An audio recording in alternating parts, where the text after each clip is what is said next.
Le journal de l'économie, c'est avec Myriam Mascarello. Bonsoir Myriam. Bonsoir Audrey. La Grande-Bretagne est-elle sur le point d'entrer en récession? L'inquiétude grandit en tout cas en Europe. Elle est nourrie par un chiffre qui nous est parvenu aujourd'hui, c'est celui de la production industrielle en Grande-Bretagne pour le mois de janvier. Cette production, elle est en recul de 1,2% par rapport à décembre.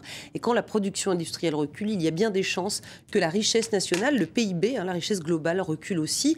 Alors on attend les chiffres pour le premier trimestre 2013, on ne les a pas encore, mais ce qu'on sait déjà, c'est que le dernier trimestre 2012 a terminé en recul justement. Et vous le savez, 2 trimestres consécutifs de recul de la richesse, ça s'appelle une récession. Si ce scénario devait se produire, alors ce serait le 3e épisode de récession en 5 ans. Vous voyez ici une espèce de courbe en W, enfin en vague maintenant, on a même dépassé le W, et ça fait la terreur, la frayeur des analystes, et ça fait aussi la frayeur de la population et surtout de l'opposition britannique qui mettent la pression de plus en plus sur David Cameron, le Premier ministre, qui doit présenter le budget britannique courant mars, autour du 20 mars, le 20 mars d'ailleurs, et qui a déjà dit clairement qu'il ne renoncerait pas, il refusait de renoncer à l'austérité. Donc le débat promet d'être agité en Grande-Bretagne. En France, mauvaise nouvelle, deuxième mauvaise nouvelle pour l'Europe. François Hollande reconnaît publiquement que le déficit ne pourra pas être ramené sous la barre des 3% cette année. Voilà, c'était son grand objectif au président français, de ramener effectivement le déficit français sous la barre des 3% en 2013. Il était à Dijon en déplacement ces 2 derniers jours et effectivement, il a reconnu que cet objectif n'était pas possible dans le temps imparti. Il a quand même souligné les efforts consentis par le passé. Écoutez-le. Le déficit public en 2011 s'élevait à un peu plus de 5% de la richesse nationale. 4,5 fin 2012 et sans doute 3,7 en 2013, même si nous essaierons de faire moins. Voilà, François Hollande qui, contrairement à David Cameron, veut éviter une cure d'austérité drastique en France parce que selon lui, c'est le meilleur moyen de tuer la croissance économique, en tout cas le peu qu'il reste à la France de croissance. Et le débat continue en tout cas sur les moyens de sortir de la crise en Europe. Voilà, et ce soir, effectivement, c'est le président de la Bundesbank qui s'en mêle. Et pour lui, eh bien, il n'est pas question d'utiliser l'arme monétaire, c'est-à-dire clairement pour lui, les injections massives de liquidités que sont en train de réaliser la Fed aux États-Unis ou la Bank of England, la banque centrale britannique, justement, à Londres. Or, Jens Weimann, qui est donc le patron de la banque centrale allemande, lui, eh bien, compte quand on parle des gouverneurs de la Banque centrale européenne. Il a une voix qui compte, écoutez-le. La crise n'est pas terminée, malgré une accalmie temporaire sur les marchés. Les responsables politiques ne doivent pas s'imaginer que tout est fait ou gaspiller leur énergie dans des combats secondaires, comme la valeur de la monnaie.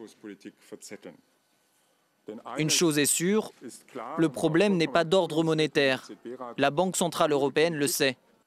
La solution est dans les mains des décideurs politiques. Et malgré cette crise qui n'en finit pas de frapper les pays du Sud, les candidats à l'adoption de la monnaie unique ne manquent pas. Et le dernier en date, c'est la Lettonie qui espère donc faire son entrée. Elle a déposé sa demande officielle, elle espère entrer le 1er janvier 2014. Riga donc est pour, les autorités lettonnes, mais les Lettons, c'est un petit peu moins net. On va voir que là aussi le débat est vif. Reportage de nos envoyés spéciaux Yanis Lézan et Anne Maillet. En pleine crise de la zone euro, la démarche a de quoi surprendre. Et pourtant, en signant cet acte de candidature début mars, la Lettonie a fait un grand pas vers la monnaie unique. Si tout se passe bien, l'euro pourrait remplacer le LATS dès le 1er janvier 2014. C'est le premier pas officiel qui va conduire à une évaluation de notre pays. Et nous avons toutes les raisons de penser que nous répondons aujourd'hui aux critères de convergence. Avec sa forte croissance économique et un déficit très faible, la Lettonie est sur la bonne voie. Mais les Lettons, eux, y vont à reculons. Seuls 13% de la population est favorable à une introduction rapide de l'euro. Avec l'euro, la Lettonie aura les pieds et les mains liés. Les questions financières ne seront plus prises en Lettonie, mais c'est l'Union européenne qui décidera. Frappés de plein fouet par la crise financière de 2008, échaudés par une cure d'austérité sans précédent, les Lettons se demandent si le moment est bien choisi. Pourtant, l'économie lettonne est déjà étroitement liée à la zone euro. Les chefs d'entreprise sont donc convaincus des effets positifs de la monnaie unique sur la croissance et les investissements étrangers. Notre monnaie nationale est déjà arrimée à l'euro. L'euro est présent au quotidien quand nous faisons des affaires. La différence, c'est que nous n'en avons pas dans notre porte-monnaie.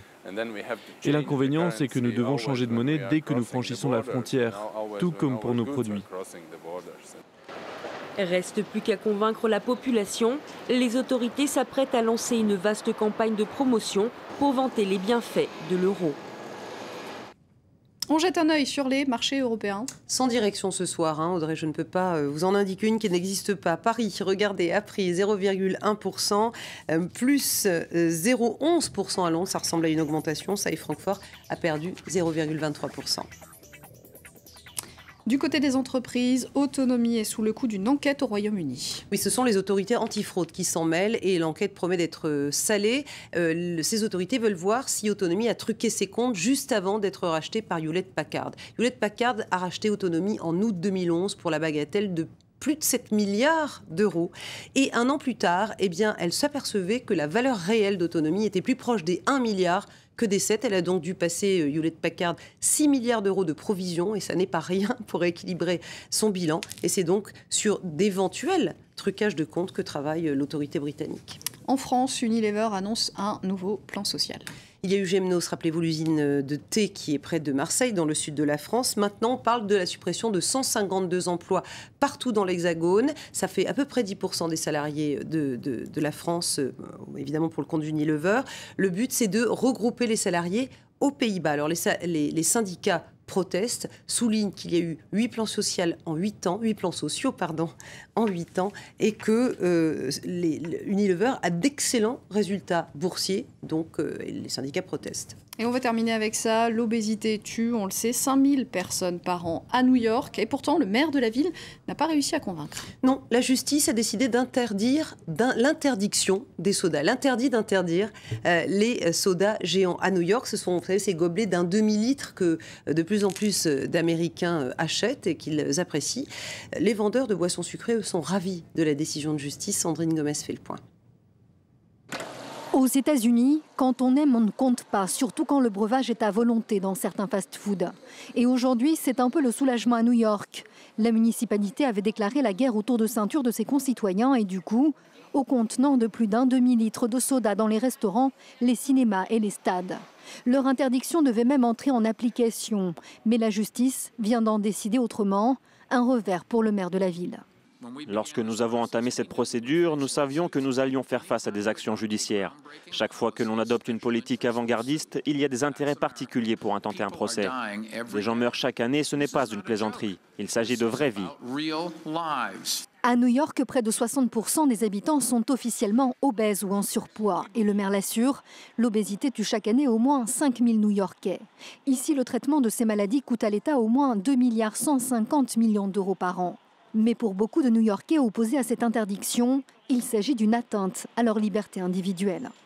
Demander à l'État de nous protéger des grosses entreprises de coca, je pense que ça dépasse les prérogatives du gouvernement. Le juge a qualifié l'interdiction du maire d'arbitraire, car elle n'avait pas vocation à s'appliquer aux supérettes et aux supermarchés. Un soulagement pour les fabricants de soda à l'origine du recours, qui chiffrait à plus de 460 000 € le coût de remplacement des gobelets XXL. Mais pas de quoi se réjouir, le maire de la ville qui prend sa retraite cette année a décidé de faire appel. Voilà, c'est tout pour le journal de l'économie. Merci beaucoup Myriam. On va marquer une courte pause et puis un nouveau journal tout de suite sur France 24. Reste avec nous.